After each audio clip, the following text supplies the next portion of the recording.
Just a quick bit of bonus content for you if you are that quintessential high visibility blue singlet and steel capped safety thong wearing 4x4 enthusiast.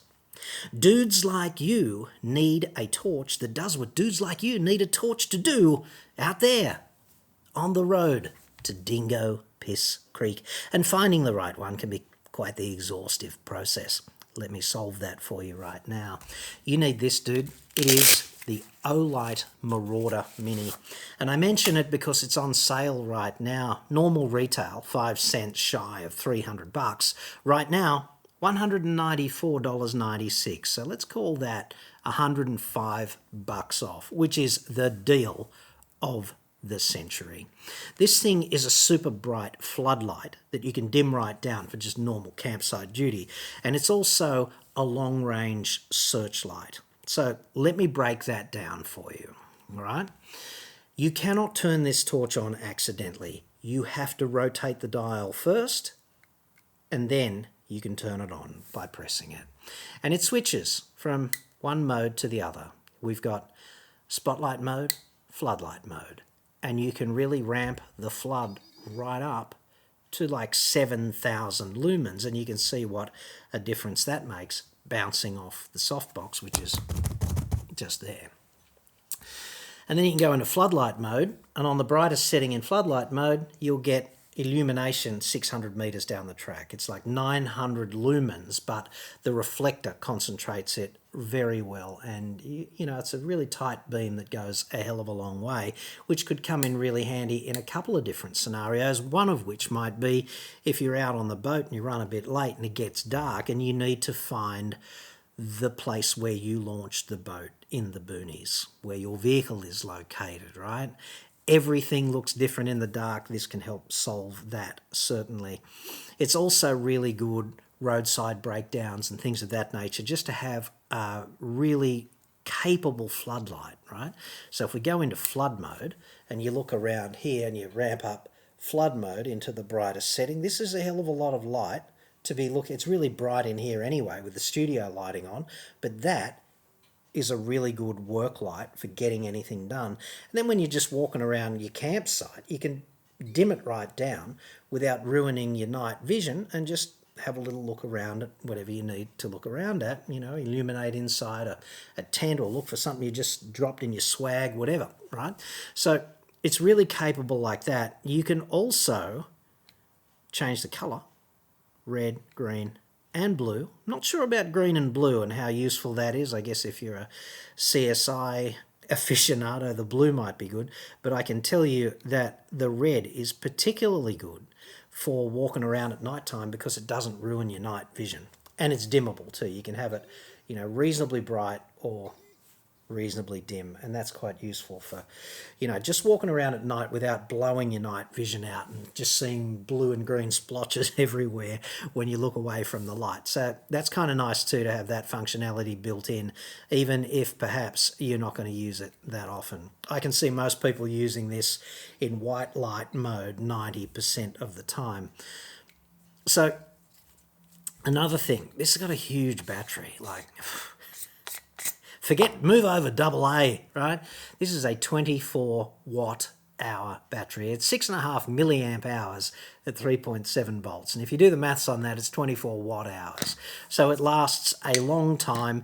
The machining is particularly nice as well. I don't know if you can see it there, but there's a couple of O-rings. You will not kill it if you drop it in water. And those two O-rings go a long way to securing the internals from the ingress of water. And when you screw it up, you can just feel the threads they've done a really nice job with the machining. It's got rubber grips as well, so you're unlikely to drop it if your hands are cold and wet, whatever. I can see this being tremendously versatile for that 4x4 adventuring crowd, all right? If you want to keep it charged, that's dead simple.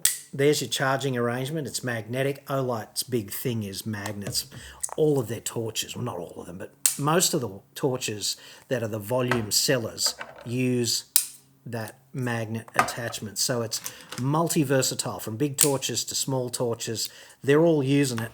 And on the other end, it's just USB-A. So you could keep this charged in the car. That's really clever and versatile as well. The worst thing about torches is if you've got to take them out of the car to charge them and then you head off.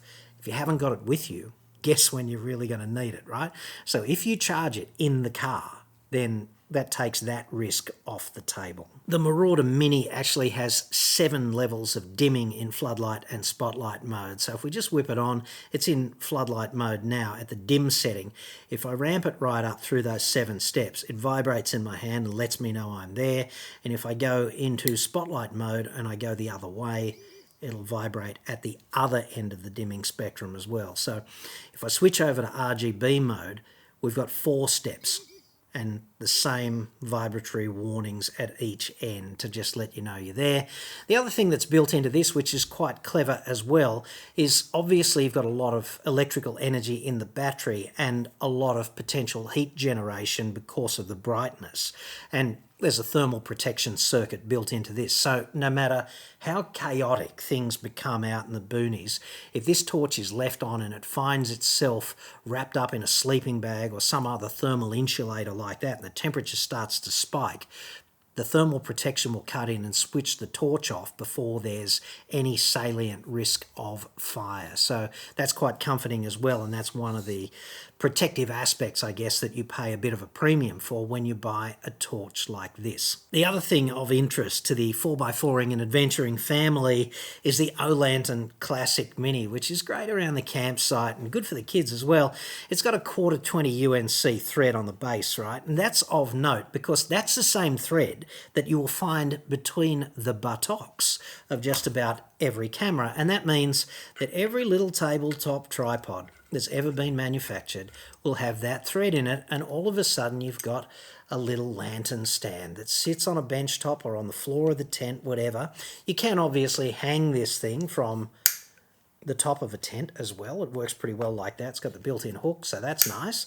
But around the campsite, you can have a nice warm light like that that's just a bit comforting.